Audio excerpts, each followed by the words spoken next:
Okay, so I've got iOS 12 installed, time to do some digging. Let's go ahead and take a look at the biggest changes Apple has implemented into iOS 12. What's new, what's different, where to find these features, how do they work, and of course the biggest bullet points before we get into all these smaller things that Apple has hidden away. And I can assure you there actually is a ton of stuff. I mean, for example, you can now swipe away cards just like that. Super cool, little tiny handy little thing. But okay, before we get into the smaller ones, let's start with the big stuff. On the iPad, which Apple made no mention of whatsoever, things are so much different now. It has basically got all of the gestures from the iPhone 10 on this larger interface. So now to get into the app switcher, it's the very same thing. There's a swipe down here. You can do that little quick swipe, go up and over to get into the app switcher just like that. Very, very similar to what you're going to find on the iPhone. Also, you would swipe up to actually kill apps. Now also there's a new access to the control center from the top right. So as you can see, that's it there. Very much like the iPhone 10 from the top right. It's not available from over here. It's not combined with the app switcher anymore. So everything looks a little bit cleaner. Everything is in its own section. And as you can see, they've gave it an iPhone 10 status bar like look over here. We've got the date and time. Over here, we've got all the essential information like connection status, Bluetooth, battery. So very nice update to the iPad. And of course, this is preparing it for the full screen display. And the best thing about this is that going from an iPhone to an iPad, it's going to be a completely seamless experience now. You're not going to have to, adjust to the different settings, the way it works with the home button. It basically doesn't even need the home button at all, which is nice. So definitely a huge update to the iPad. The next one is performance. And this one is especially applicable to the older devices. I'm using it on an iPhone 5S right now. And I got to tell you, I am a little impressed here. So Apple went ahead and updated this 6-year-old phone almost, and I gave it the latest operating system, and it runs pretty dang smoothly. A few days ago, I did a test between iOS 7, the first operating system of the 5S, and the latest on iOS 11, and this is faster than the iOS 11 one. Honestly, it feels great. So Apple's boasting that apps do launch 2 times faster now, and I can say that does feel about right, especially on this older one. You're going to get the share sheet coming up a little bit faster in the photos. So if I go up here, that's pretty decently fast, I guess. And from the lock screen, they said 70% faster access to the camera, which, yeah, it's pretty speedy. So I'm definitely feeling a speed improvement here on the iPhone 5S, which is the slowest device. So I'm sure it'll translate directly to newer devices as well. Definitely test it out in a speed test. And next up is the grouped notifications. So Apple has completely revamped the notification center. And as you can see now, all of your notifications are basically stacked if you have more than one from one source. So going over here, you can actually slide on them and manage the notifications. So now you can mute notifications from a certain source or turn them off altogether. And then clicking on the settings, or actually that dismissed it. I shouldn't have to do that. But anyways, jumping into here, you should be able to mute the notifications or turn them off completely. So very nice update there. It's just, oh man, what is going on? See, this is why you don't run a beta. You don't know how to get back. Seriously bugging out right now.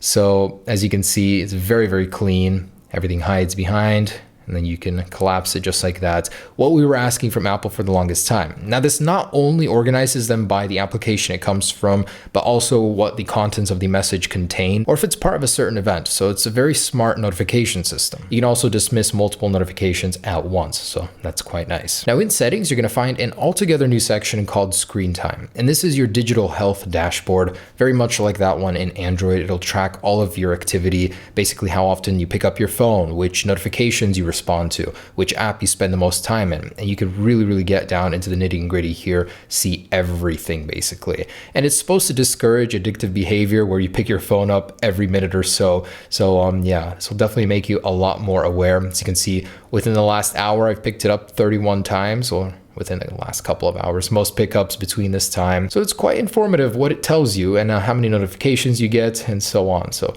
very nice. But the main idea behind this is to monitor your children, to filter out certain things that you don't want them to be doing. And it's a very much upgraded restriction setting basically, and you have all the control from it from your iCloud. So you can go ahead and set up everything here. So let's go ahead and take a look at that new Emoji screen. It's got a slightly revamped interface. As you can see, welcome to Emoji. Here are the new ones, the koala, tiger, the dinosaur, and the ghost. And of course, your personal Memoji, which you can go ahead and add and then customize. So there I am. And I'm going to go ahead and change the skin tone just a little. Yeah, I guess that one works. Freckles, no. Hairstyle.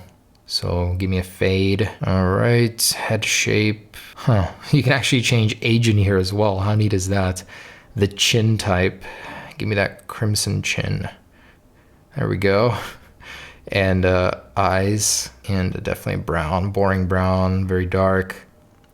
Brows, man, this thing is pretty like articulate. It's got so many options in here. Bushy, nose and lips. Very interesting. So I'm gonna go ahead and just save this. That's very, very detailed. I don't know if I wanna go into all that detail, but it's very cool.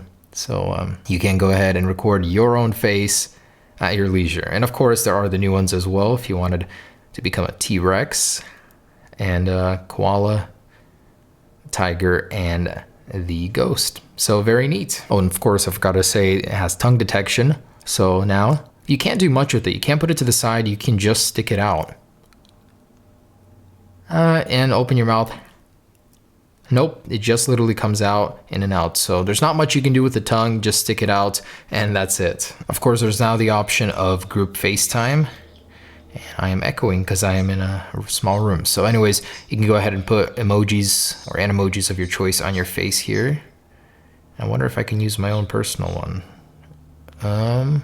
It does not let you use a memoji for this one, which is interesting. But you can use other ones, and they are quite large, so you have to move the phone a little bit further back.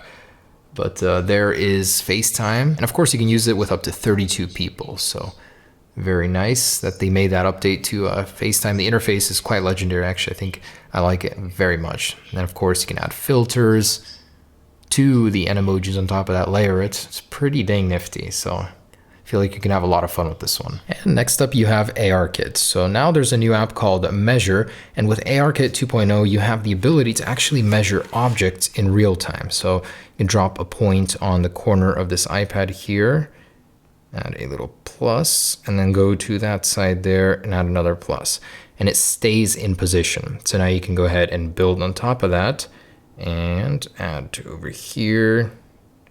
And if I wanted a diagonal measurement, I certainly could do that. So quite nice. And it's pretty dang accurate, I gotta say.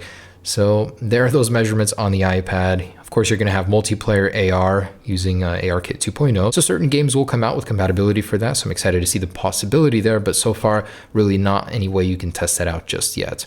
But yeah, there it is, ARKit 2.0. Also, Photos has been upgraded. Not only is Photos smarter with the search capability, she's more aware of events and more object detection, but now there's a new tab called For You, where there are certain subjects curated just for you. For example, you can see photos here taken exactly a year ago, or possibly as part of an event. So basically a smarter Photos application that we already had, just more contextually aware. And it'll give you search suggestions automatically within here for certain things. Maybe you just took a picture, maybe you were just somewhere and it wants to remind you of that area. It's actually quite smart and quite diverse, as Apple demoed in the event. And there's a wonderful feature called Do Not Disturb Before Bed. So in the existing Do Not Disturb area, now if you go into Scheduled, you'll find a bedtime mode in here. So enabling this will basically keep your notification center very clean, empty of anything you don't need to see until you leave bedtime mode. And as they demoed it, I was just like, wow, this is something I definitely need, because it gets so hectic when you look over, you're about to sleep and your phone is full of notifications. And the new apps. So Stocks has been completely reimagined here. It's all new. It's got a dark interface,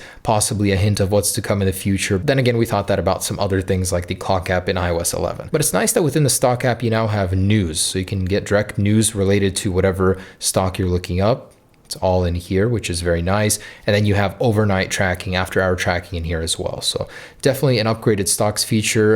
This was hyped for the longest time. I don't know how many of you guys care about it, but stocks has been reimagined. Also, you do have the new voice record feature, or the application, which has a new icon as well. So this one has been made more user-friendly, easier on the eyes as well.